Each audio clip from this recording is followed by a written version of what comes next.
아멘. 인사 나누시겠습니다. 우리 주님의 사랑이 함께 하시기를 원합니다.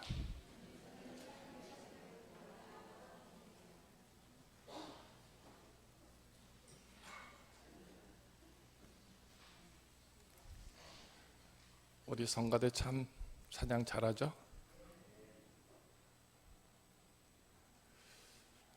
우리 성가대원들이 찬양만 잘하는 것이 아니라 기도도 잘하시고요, 말씀도 잘 읽으시고요, 순종도 잘하시고요, 그런 모습들이 되었으면 좋겠습니다. 네.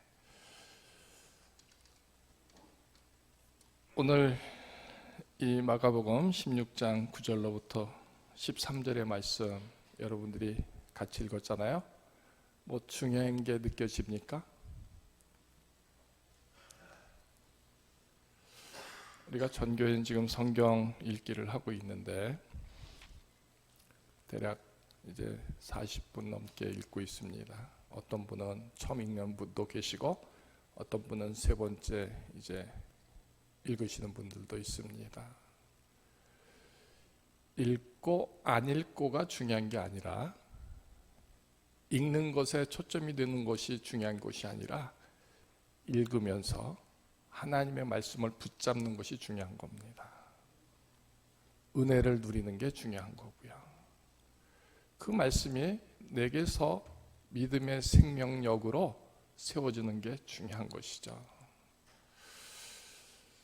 안 읽을 수는 없고 읽긴 해야 되니까 대충 읽고 읽었다 올려지는 것은 합당치 아니한 모습이죠. 이런 얘기를 먼저 드리면서 오늘 9절로부터 13절의 말씀, 뭐 대단한 의미가 있을 것 같지 않잖아요? 그죠? 저는 이 말씀을요 50번도 넘게 읽고 또 읽어본 적이 옛날에 있습니다.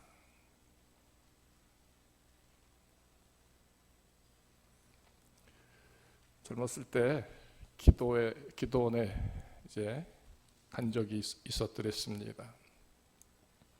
기도원에 왜 가죠? 기도하러, 은혜 받으러. 근데 아무리 기도하고 아무리 열심히 해도 하나님은 저한테 응답해 주시는 것이 없는 거였습니다. 근데 옆에 사람들은요, 딱 보면 대단치도 않은 것 같은데 은혜를 얼마나 잘 받는지, 하나님이 얼마나 응답을 잘해 주시는지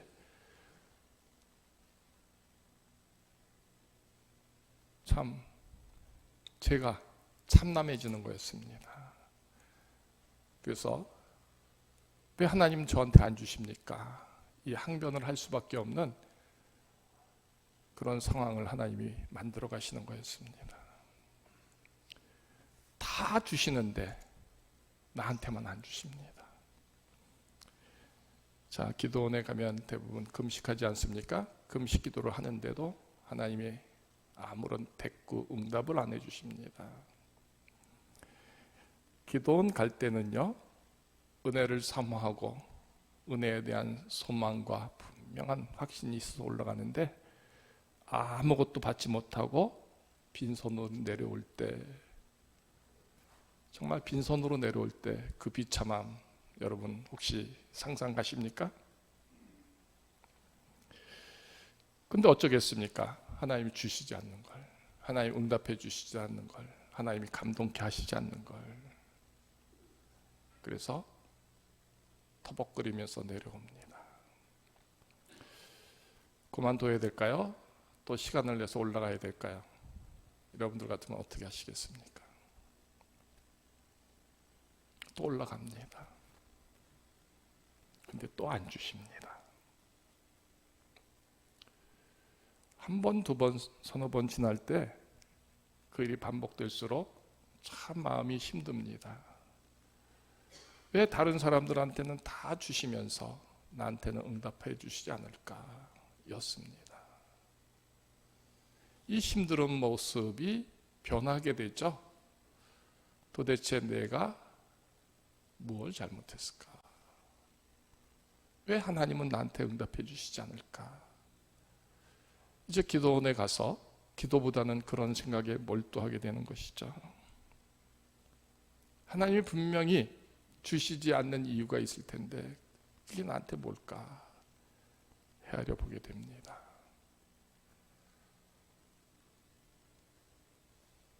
요만큼이라도, 아주 요만큼이라도 맛이라도 좀 보게 하나님이 살아계시다라는 것, 하나님이 나를 사랑한다는 것 요만큼이라도 보여주시길 원합니다 하고 기도하면서 글이 이루어지지 않는 이유에 대해서 이제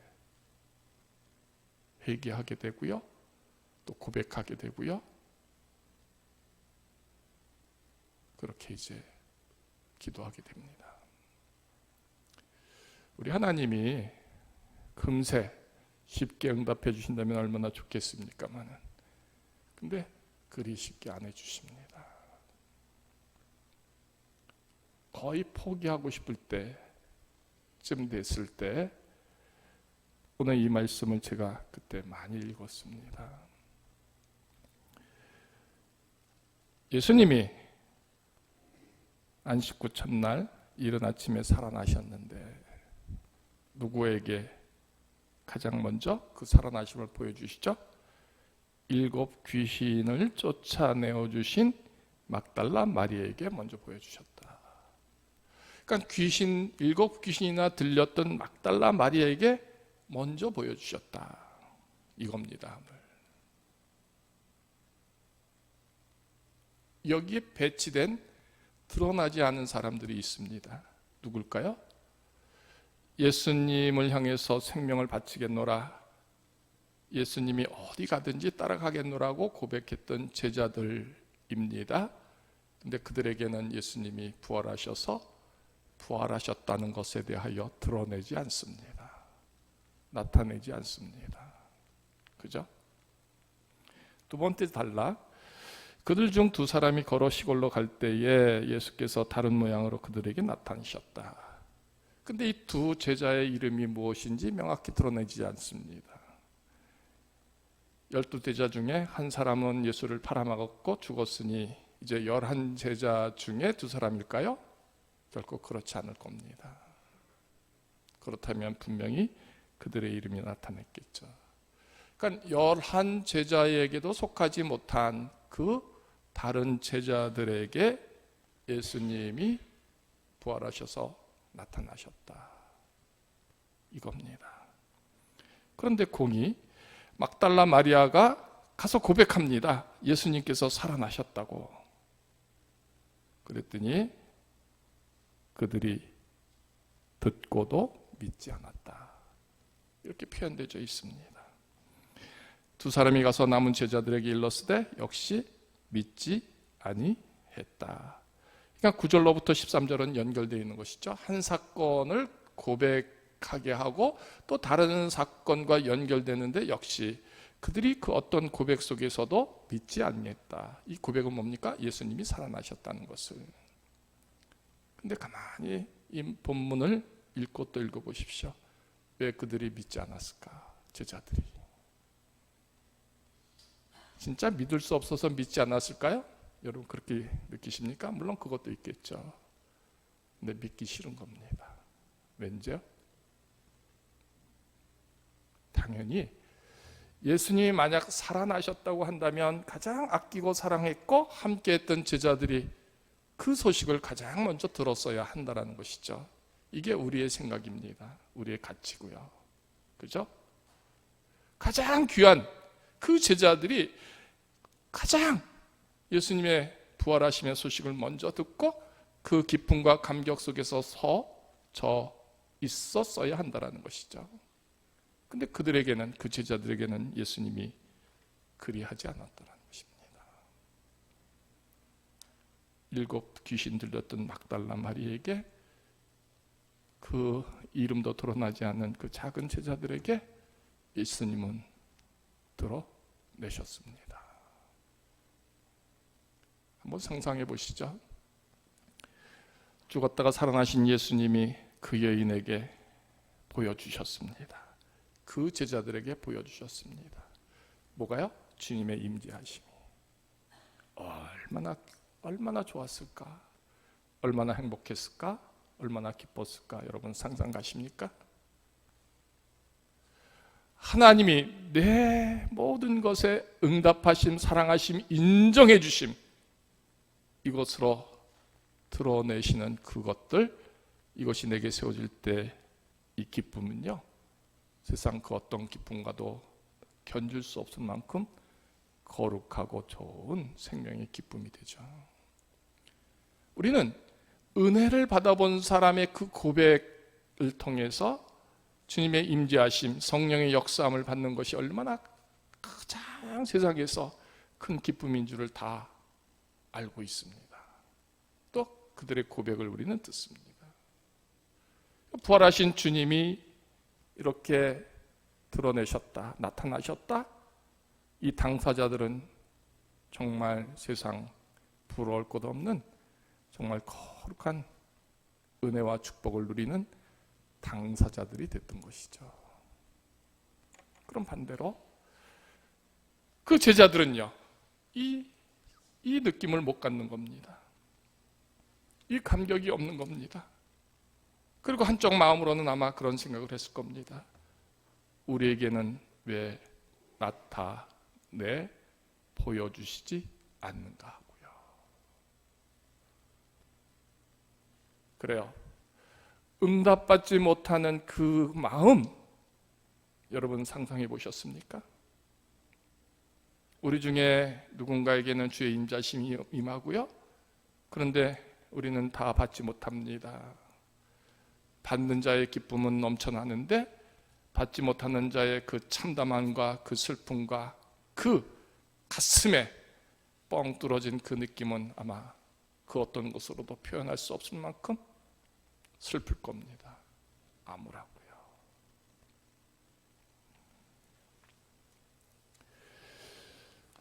질문합니다.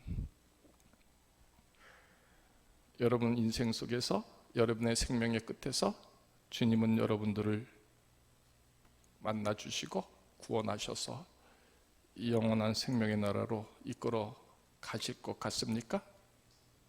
확신하십니까?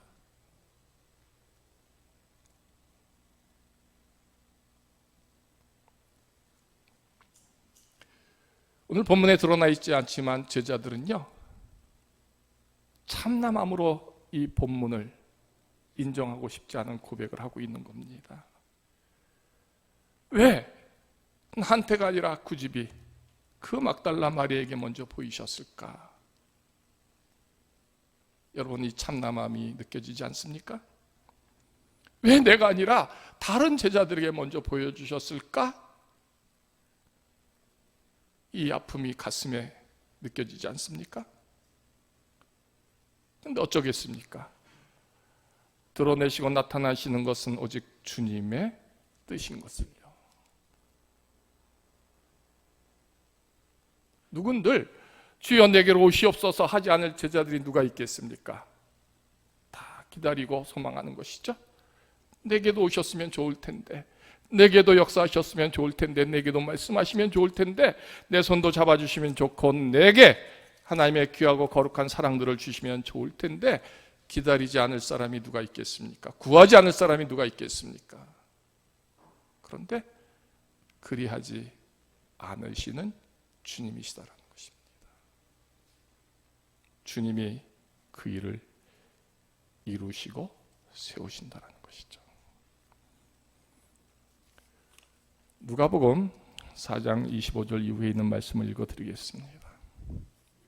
엘리야 시대에 하늘이 3년 6개월간 닫혀 온 땅에 큰 흉년이 들었을 때에 이스라엘에 많은 과부가 있었으되 엘리야가 그중 한 사람에게도 보내심을 받지 않고 오직 시돈 땅에 있는 사렙대의 한 과부에게 뿐이었다.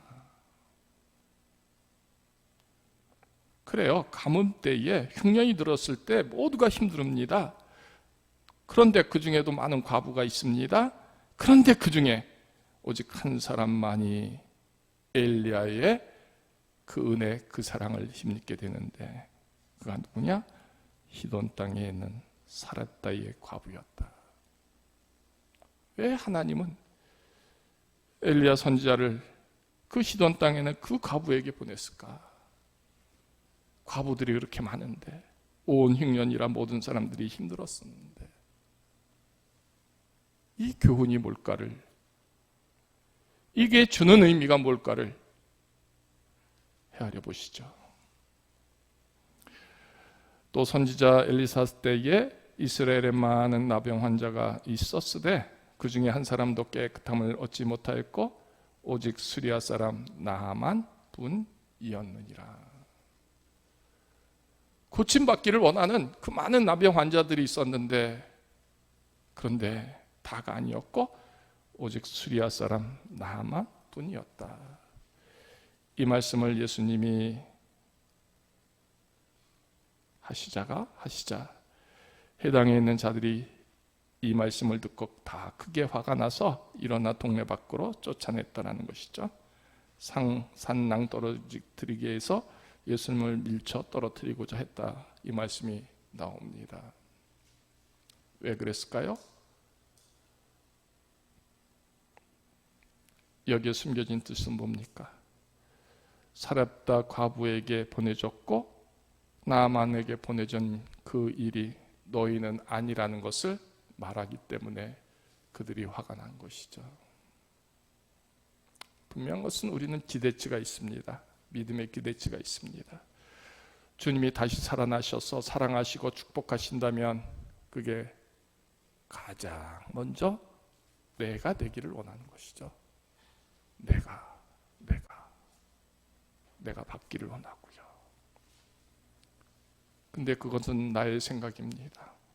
주님이 주시는 대로 받는 것이죠. 주님이 나타나심 속에서 받게 되는 겁니다. 주님이 내 이름을 부르시지 않고 내 손을 잡아주시지 않고 나를 향하여 그 얼굴을 향하지 않으신다면 내가 아무리 원할지라도 못 받는 겁니다. 받을 수가 없는 것입니다. 다시 또 질문을 드리죠. 여러분들은 주님이 오셔서 나한테는 꼭 내가 다시 살아났단다 하고 내 손을 잡아주실 것 같습니까?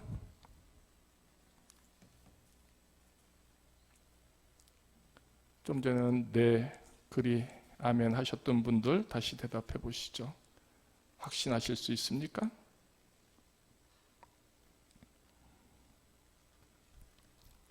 마태복음 7장 22절의 말씀을 읽어드립니다. 그날에 많은 사람이 나더러 이르되 주여 주여 우리가 주의 이름으로 선지자 노릇하며 주의 이름으로 귀신을 쫓아내며 주의 이름으로 많은 권능을 행하지 아니하였나이까 하리니 그때 내가 그들에게 밝히 말하되 내가 도무지 너희를 알지 못하노니 불법을 행한 자들아 내게서 떠나가라 하리라.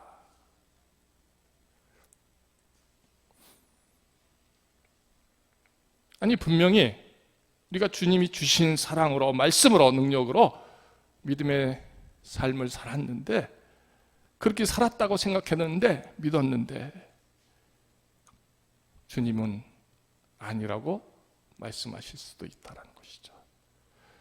내가 너를 도무지 알지 못하나니 불법을 행하는 자들아 내게서 떠나가라 말씀하실 수 있다는 것입니다. 아니 그런 말씀이 내게로 하신다 함이 가능하다는 것이죠. 그래서 20절에 이렇게 되어 있습니다. 그러므로 그들의 열매로 그들을 알리라. 나더러 주여 주여 하는 자마다 다 천국에 들어갈 것이 아니요 다만 하늘에 계신 내 아버지의 뜻대로 행하는 자라야 들어가리라 하는 겁니다.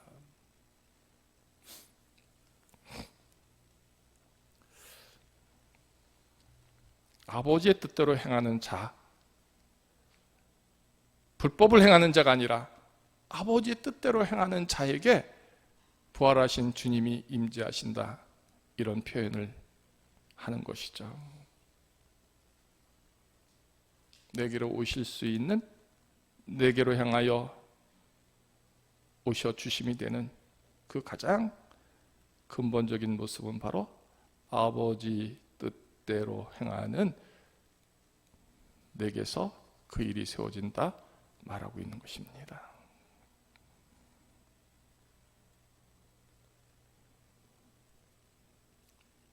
예수님의 제자들이요, 예수님이 십자가에 달리실 때에 어떻게 했습니까? 다 도망가죠. 그러니까 가장 결정적인 순간에 제자들은 어떻게 했다? 예수님을 인정하지 않았다라는 것이죠. 부인했다라는 것입니다. 그 전에 마태복음 그래서 10장 32절에 예수님은 제자들에게 이렇게 미리 말씀해 주십니다.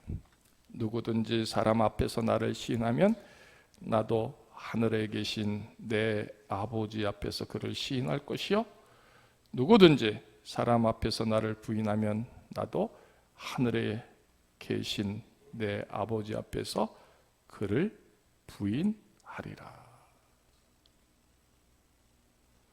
십자가를 지실 때 그들이 두려웠습니다. 무서웠습니다.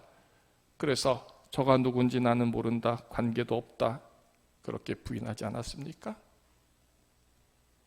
그러니 주님이 부활하셨는데 그 제자들에게 가장 먼저 달려가셔서 찾아가셔서 내가 살아났노라고 말씀하실까요?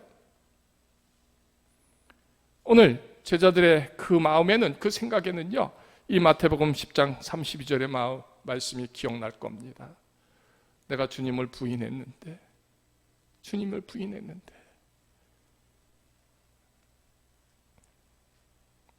우리 하나님이 나를 인정하실까? 찾아오실까? 그러니까 그 막달라 마리아가 주님이 살아나셨고 또 다른 제자들이 주님이 살아나셨고 할지라도 이런 참담함 때문에 그 소식이 믿을 수가 없고요, 설사 믿어야 하지만 믿기 싫었던 분명한 이유다라는 것입니다. 마태복음 24장 40절의 말씀을 읽어드리겠습니다.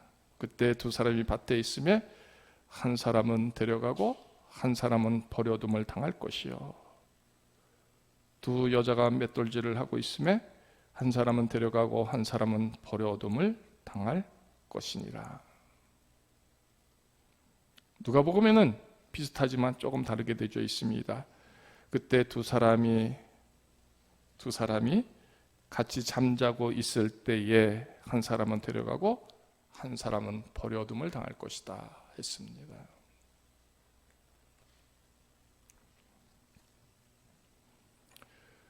우리의 믿음의 고백이 아무리 담대하고 진실하고 할지라도 자신이 있습니까? 주님이 나는 꼭 데려가실 거야, 주님이 오신다면 꼭 나를 찾으실 거야, 이런 고백이 우리 속에 정말 힘있게 할 수 있는 사람이 누가 있겠습니까? 그죠? 자신할 수 없습니다. 오직 그 일은 주님이 나타내시는 일이기 때문입니다. 그래서 주님은 경고하시면서 말씀하십니다. 그러므로 깨어 있으라. 어느 날에 너희 주가 임하는지 너희가 알지 못하느니라 하는 겁니다. 깨어 있으라. 잠자지 말고 깨어 있으라는 표현일까요? 결코 그렇지 않습니다. 오늘 막달라 마리아 그 여인은요, 귀신이 들렸던 것에 대해서 표현되어 있습니다.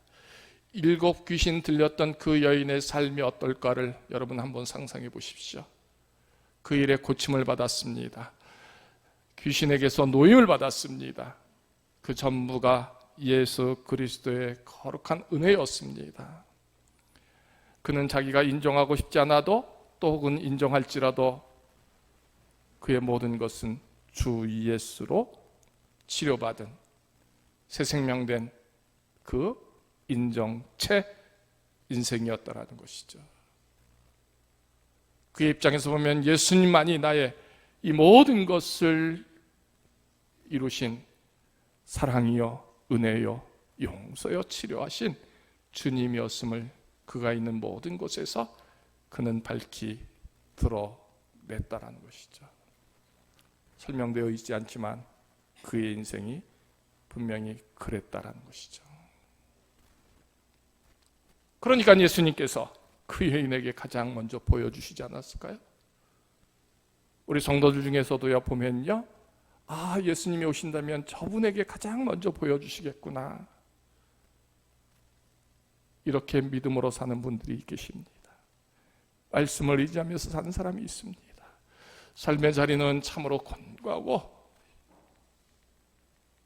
힘들지만, 그러나 언제나 믿음으로 살려고 애쓰고 몸부림치는 그 모습들이 보여지는 성도들이 있습니다.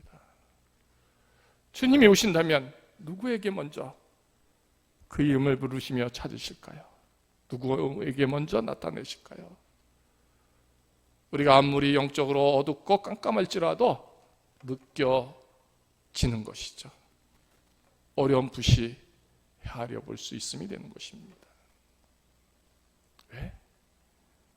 그런 중에도 믿음으로 살려고 하고, 그런 중에서도 깨어 있으려고 몸부림치고 있고, 그런 중에서도 겸손히 섬기려고 하는 그 모습이 있기 때문에 헤아려 볼 수 있다는 것입니다.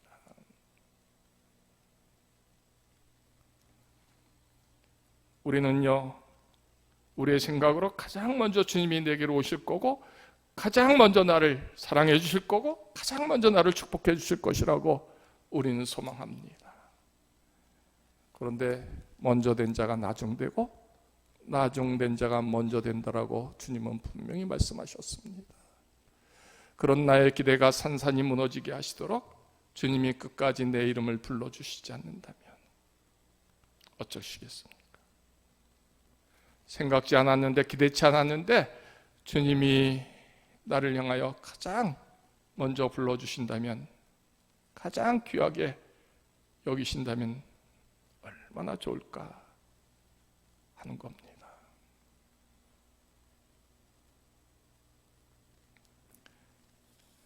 기도 얘기로 마무리를 하겠습니다.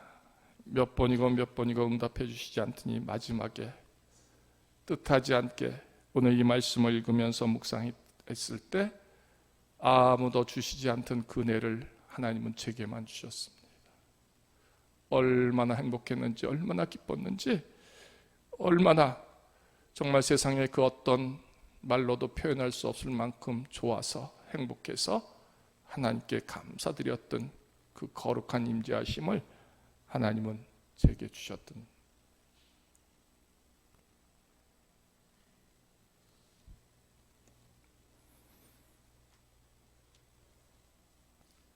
우리에게서 가장 중요한 게 뭘까요?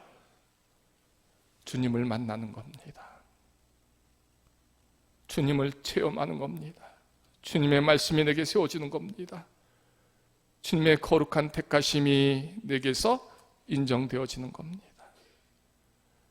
나에게 나타나시고 나는 그 나타나심을 붙잡고 사는 그 믿음이 모습이 되는 것입니다. 천하 없어도, 우리가 갖고 있는 세상의 그 어떤 것으로도 주님의 임재를 혹은 주님의 축복을 앞당겨 순서를 만들어 버릴 수는 없는 겁니다. 내 모습 속에서 주님이 임재하시고 주님이 만져주시고 주님이 사랑하시는 그 모든 일들을 이루십니다. 오직 주님의 뜻에 의해서. 오늘 이 말씀을 묵상하십시오. 그래서 나는 막달라 마리아와 같은 인생인데 주님은 내게도 오시는구나, 이것에 대한 소망을 받으시고요. 그러나 기다리고 정말 부끄러움 속에서, 참담함 속에서 주님을 기다렸는데 드러내시지 않는 주님, 이것이 내 모습이라면 내게서 거칠 것, 회개할 것, 참담한 것들을 더 토해내고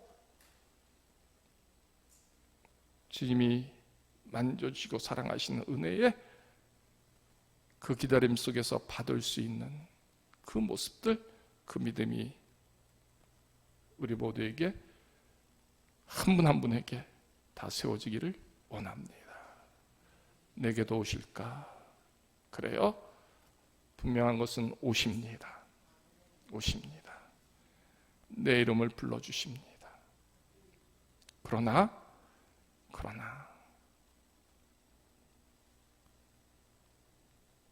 가장 먼저 된 자가 가장 꼴찌로 불러주신다면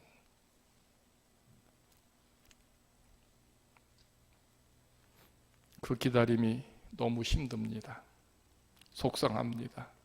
슬픕니다. 안 그럴 것 같습니까? 다 불러주시는데 내 이름은 아직도 안 불러주시면 얼마나 슬프고 속상한지 표현할 수가 없습니다.